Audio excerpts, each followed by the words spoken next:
नमस्कार साथियों। बड़ी दुविधा है। आपके लिए जब कहानी लिखने बैठती हूँ तो कविता फूटने लगती है।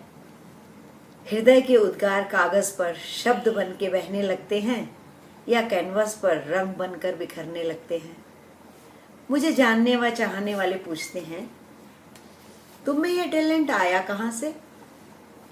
उन सभी को मेरा जवाब है, टैलेंट तो खैर नहीं है, पर जब आप कुछ भी नहीं रहते, तब आप कुछ भी कर सकते हैं। आजमा करके देखिए। यही संदेश है आज का। तो दोस्तों, प्रीति की कलम से प्रस्तुत है प्रीति की प्रेम कहानी कविता के रूप में। यह मेरी स्वरचित मौलिक रचनाएं हैं। वो डॉक्टर राजेंद्र तलवार को समर्पित हैं। पहली कविता है, सुन रहे हो, फूल आ गए हैं तुम्हारे हर श्रृंगार में। भीनी खुशबू से भर जाता है तुम्हारा घर द्वार। मखमली सफेद नारंगी चादर बिछ जाती है रोज तुम्हारे आंगन में। अंजुलि भरकर ले आते थे तुम। कुछ रखकर भगवान के आले में बरसा देते थे बाकी मुझ पर तुम। 2 प्याली चाय के साथ जगाते थे तुम।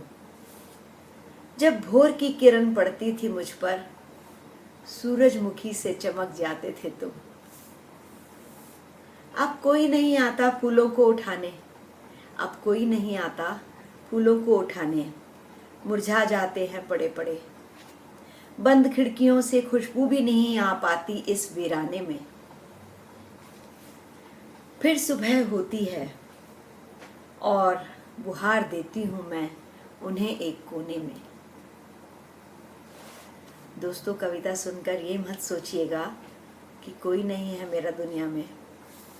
मैं तो चंद उन खुशकिस्मत लोगों में से हूँ जिसके पास परिवार और दोस्तों का बेइंतहा हुजूम और सहयोग है। उन्हीं सब के लिए अगली कविता है।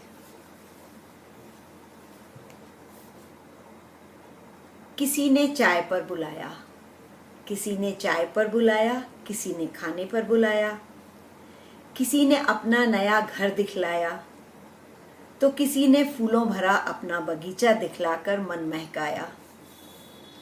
मित्रों ने दिल बहलाने को घर में जमघट लगाया, और तो और जबरन एकाध जाम भी पिलाया।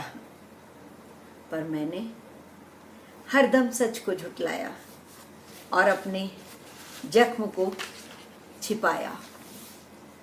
अंदर अंदर पकता रहा वो, फिर बनकर नासूर बहने लगा वो। कहने लगे सब वक्त के मरहम के साथ भर जाएगा वो, पर क्या मालूम था उन्हें वक्त के साथ और गहरे बैठ जाएगा वो। तब समझ में ये आया, स्वीकारो उसे जो मिला है तुम्हें। रोको मत आंसुओं को, अब बहने दो उन्हें।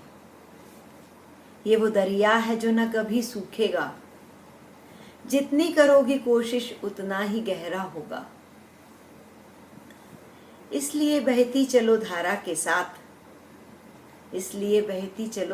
के साथ, उन्मुक्त गगन ही है अब तुम्हारा पड़ाव। गिरेगा दरिया जब समुद्र में, बनेगा इंद्रधनुष वहीं से। धुंधलाई आंखों से भी दिखेगी फिर कोई एक नई डगर तुम्हें। तो साथियों, इस प्रेम कहानी का कोई अंत नहीं और ना जाने कितने युगों तक ये चलने वाली है। ज्ञान प्राप्त करने की इच्छा नहीं और तप करने की क्षमता नहीं है।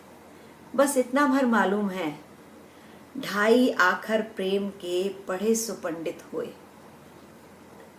ईश्वर ने तो मेरा नाम ही वही रखकर भेजा है। तो आप सब भी दुआ करें कि प्रीति की प्रीत कभी कम ना हो, कभी आंसू तो कभी हंसी बनकर अनंत काल तक गूंजती रहे। सुनने के लिए बहुत बहुत धन्यवाद और नमस्कार।